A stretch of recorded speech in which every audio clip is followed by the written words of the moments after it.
pada video kali ini kami akan berdrama tentang analisis pestel yang diajarkan oleh Pak Adi. Namun sebelumnya kami akan memperkenalkan diri kami dan siapakah tokoh yang akan kami perankan. Perkenalkan, saya Liana Vitasari sebagai tokoh Pak Adi. Saya Tridepi Yuliala sebagai Andi dan Citra. Saya Tantri sebagai Dinda. Saya Adela Meliska sebagai Eko. Saya Epipanewela sebagai Budi. Selamat menyaksikan. Pagi semuanya. Pagi, Bu. Baik, hari ini kita akan membahas analisis pestel dalam lingkungan bisnis. Ada yang tahu analisis pestel itu apa? Saya Bu, pestel itu adalah singkatan dari politik, ekonomi, sosial, teknologi, environmental, dan legal. Ini adalah alat yang digunakan untuk menganalisis faktor-faktor eksternal yang dapat mempengaruhi bisnis kita. Bagus Andi, tepat sekali. Pestel membantu kita memahami bagaimana faktor eksternal dapat mempengaruhi strategi dan operasi bisnis. Budi, bisakah kamu memberikan contoh faktor politik yang mempengaruhi bisnis? Faktor politik bisa berupa kebijakan pemerintah, regulasi, perdagangan, stabilitas politik, dan kebijakan pajak. Benar Budi, kebijakan pemerintah dan regulasi bisa sangat mempengaruhi bisnis. Citra, bagaimana dengan faktor ekonomi? Apa yang perlu kita perhatikan? Faktor ekonomi meliputi kondisi ekonomi makro seperti inflasi, suku bunga, pertumbuhan ekonomi, dan tingkat pengangguran. Tepat sekali Citra, kondisi ekonomi sangat mempengaruhi daya beli konsumen dan kinerja bisnis. Dinda, bagaimana dengan faktor sosial? Faktor sosial mencakup perubahan demografi seperti budaya, gaya hidup, dan preferensi konsumen. Betul Dinda, perubahan dalam masyarakat bisa mempengaruhi permintaan produk atau jasa. Eko, faktor teknologi bagaimana? Faktor teknologi mencakup adanya inovasi teknologi, otomatisasi, riset dan pengembangan, serta adopsi teknologi baru. Ya Eko, teknologi bisa memberikan keunggulan kompetitif atau malah menjadi ancaman bagi bisnis yang tidak mampu beradaptasi. Mari kita lanjutkan dengan faktor lingkungan dan hukum. Oke, baik. Sebelum kita masuk dalam sesi tanya jawab, saya akan menjelaskan sedikit tentang faktor lingkungan dan hukum yang mempengaruhi bisnis. Dalam faktor lingkungan ini ada beberapa kebijakan seperti perubahan iklim, kebijakan lingkungan, dan kesadaran ekologi. Faktor hukumnya seperti kebijakan regulasi, undang-undang, dan peraturan hukum. Dampak faktor lingkungan dan hukum ini berpengaruh gabungan dari faktor lingkungan dan hukum dapat menciptakan peluang dan tantangan bagi bisnis. Perusahaan yang mampu beradaptasi dengan perubahan ini dan mengelola resikonya secara efektif dan lebih legally untuk mencapai kesuksesan jangka panjang. Berikut beberapa strategi yang dapat diterapkan oleh bisnis untuk menghadapi faktor lingkungan dan hukum. Yang pertama yaitu membuat kebijakan dan prosedur yang terkait dengan lingkungan hidup dan kepatuhan hukum. Yang kedua, melakukan penilaian risiko lingkungan dan hukum secara berkala. Yang ketiga, menerapkan praktik bisnis yang berkelanjutan dan ramah lingkungan. Yang keempat, membangun hubungan yang baik dengan pemangku kepentingan terkait seperti pemerintah, LSM, dan komunitas. Yang terakhir, memanfaatkan teknologi untuk meningkatkan efisiensi dan kepatuhan. Dengan memahami dan pengelolaan faktor lingkungan dan hukum secara efektif, bisnis dapat berkontribusi pada pembangunan berkelanjutan dan mencapai kesuksesan dalam jangka panjang. Baik anak-anak, kita akan masuk dalam sesi tanya jawab. Ibu akan memberikan 10 pertanyaan tentang analisis pestel yang telah kita bahas tadi. Yang pertama, apa itu analisis pestel dan mengapa penting dalam memahami lingkungan bisnis? Siapa ingin menjawabnya? Saya Bu, perkenalkan nama saya Dinda. Di sini saya akan menjawab pertanyaan dari Ibu. Analisis pestel adalah suatu pendekatan sistematis yang digunakan dalam manajemen bisnis dan perencanaan strategis untuk memahami faktor-faktor makro eksternal yang dapat mempengaruhi sebuah organisasi, perusahaan, atau proyek. Kemudian Berikut ini beberapa manfaat melakukan analisis pastel. Yang pertama, dapat mengidentifikasikan peluang bisnis. Yang kedua, mengidentifikasikan dan mengurangi risiko. Yang ketiga, membantu dalam pengambilan keputusan. Dan yang keempat, dapat beradaptasi terhadap perubahan. Dan yang terakhir, yang kelima, membantu dalam perencanaan strategis.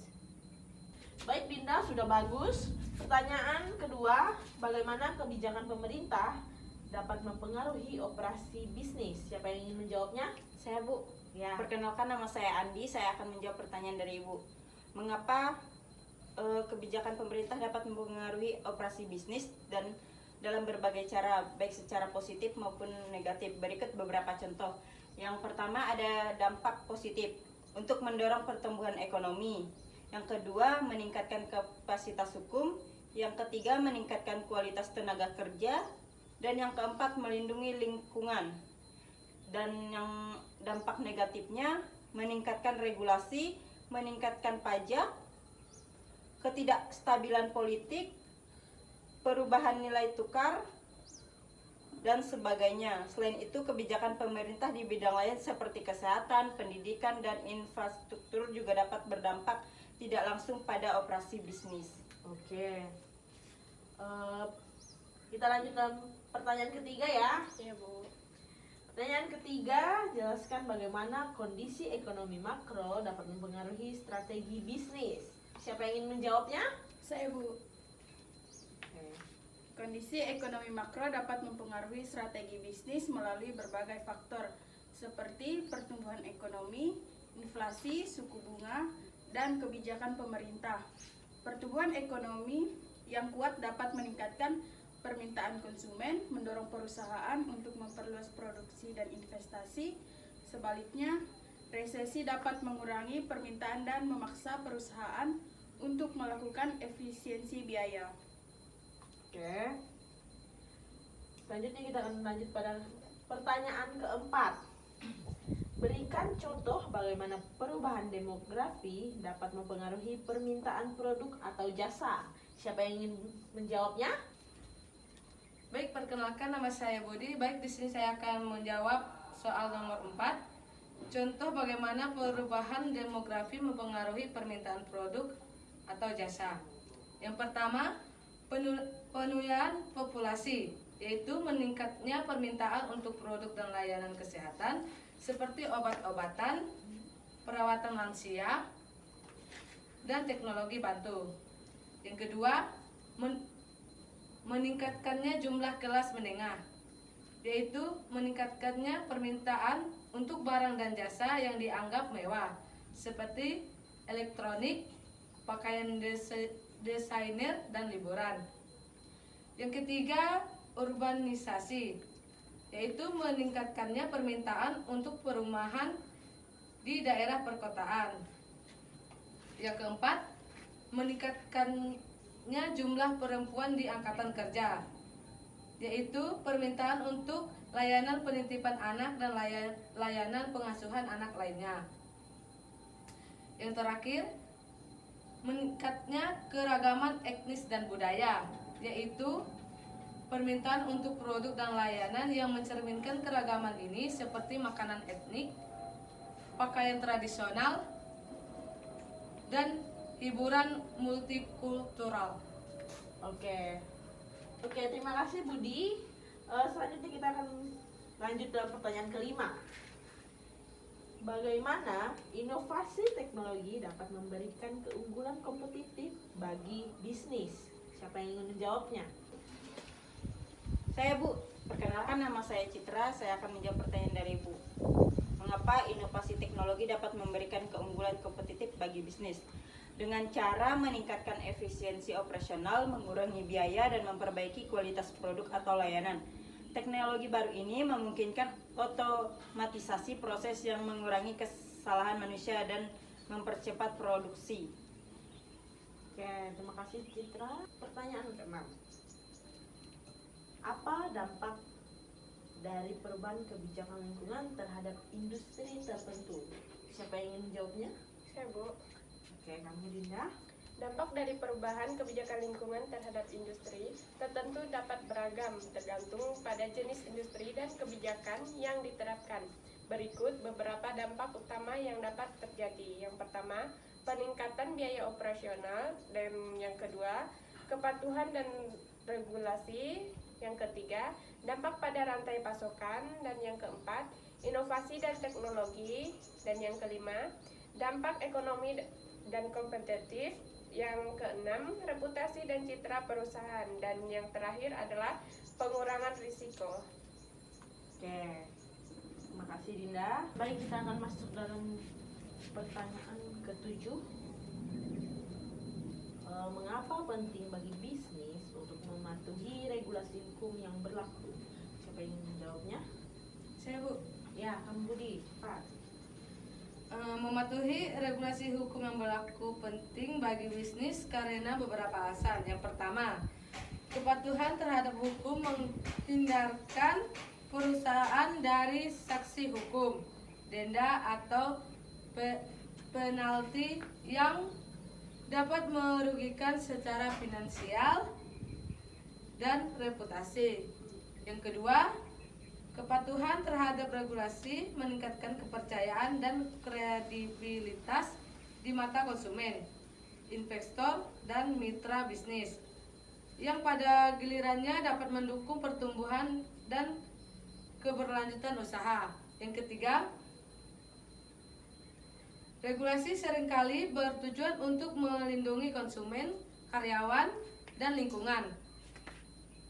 Dengan mematuhi regulasi, perusahaan menunjukkan komitmen terhadap tanggung jawab sosial dan etika bisnis. Yang terakhir, kepatuhan terhadap hukum menciptakan lingkungan bisnis yang adil dan kompetitif, yang pada akhirnya bermanfaat bagi semua pelaku usaha dalam jangka panjang. Oke, terima kasih. Kita masuk dalam pertanyaan ke-8. Bagaimana faktor sosial budaya mempengaruhi strategi pemasaran perusahaan? Siapa yang ingin menjawabnya? Ya. Faktor sosial budaya memiliki pengaruh yang signifikan terhadap strategi pemasaran perusahaan. Yang pertama, pemahaman budaya. Yang kedua, komunikasi yang efektif. Yang ketiga, penyesuaian produk dan layanan. Yang keempat, penerapan iklan, produk, dan layanan. Sudah, Bu. Oke, kita masuk dalam pertanyaan ke-9. Diskusikan bagaimana tren teknologi saat ini mempengaruhi industri yang Anda minati. Ya, siapa yang menjawabnya? Saya, Bu. Oke. Menurut saya tidak memiliki minat pribadi dalam industri tertentu, namun saya dapat mendiskusikan bagaimana tren teknologi saat ini mempengaruhi berbagai industri secara umum. Yang kita ketahui, beberapa tren teknologi paling penting saat ini termasuk kecerdasan AI, pembelajaran mesin, Internet of Things atau LOT, dan komputasi awan. Tren-tren ini berdampak besar pada industri di semua sektor, dari manufaktur hingga perawatan kesehatan, serta retail. Adapun berikut beberapa contoh spesifik tentang bagaimana tren teknologi saat ini mempengaruhi industri. Yang pertama, manufaktur. Manufaktur itu digunakan untuk mengoptimalisasikan tugas di pabrik, meningkatkan efisiensi dan produktivitas. Yang kedua, ada perawatan kesehatan. AI digunakan untuk menganalisis gambaran medis dan membantu dokter mendiagnosis penyakit. Yang terakhir, ada retail. Retail online ini terus berkembang karena konsumen semakin nyaman berbelanja online. Oke, kita akan masuk dalam pertanyaan terakhir, yaitu apa saja tantangan utama yang dihadapi bisnis dalam menyesuaikan diri dengan perubahan faktor eksternal. Siapa yang menjawabnya? Saya, Bu. Oke, semuanya ingin menjawab. Ibu pilih salah satu ya. Citra. Baik, saya akan menjawab pertanyaannya. Bisnis kita seringkali dihadapkan pada berbagai tantangan ketika menyesuaikan diri dengan perubahan faktor eksternal. Beberapa tantangan utama tersebut meliputi: yang pertama ada tantangan perubahan ekonomi, yang kedua kemajuan teknologi, yang ketiga perubahan regulasi dan hukum, yang keempat persaingan pasar, yang kelima ada perubahan sosial dan demografis, yang keenam ada perubahan iklim dan lingkungan, yang ketujuh ada krisis global, yang kedelapan ada perubahan budaya kerja. Menghadapi tantangan-tantangan ini memerlukan fleksibilitas, kemampuan inovasi, dan strategi yang berkelanjutan. Bisnis yang dapat beradaptasi dengan cepat dan efektif terhadap perubahan faktor eksternal cenderung lebih berhasil dalam jangka panjang. Oke. Baik anak-anak, dengan 10 pertanyaan ini saya harap kalian dapat memahami bagaimana analisis PESTEL dapat digunakan untuk mengevaluasi lingkungan bisnis dan merumuskan strategi yang tepat. Ya, jadi pertemuan kita kali ini cukup sekian dan terima kasih. Oke. Baik, sekian dari video drama kami. Kami ucapkan terima kasih dan jangan lupa untuk nonton di link YouTube kami. Terima kasih telah menyaksikan. Bye bye.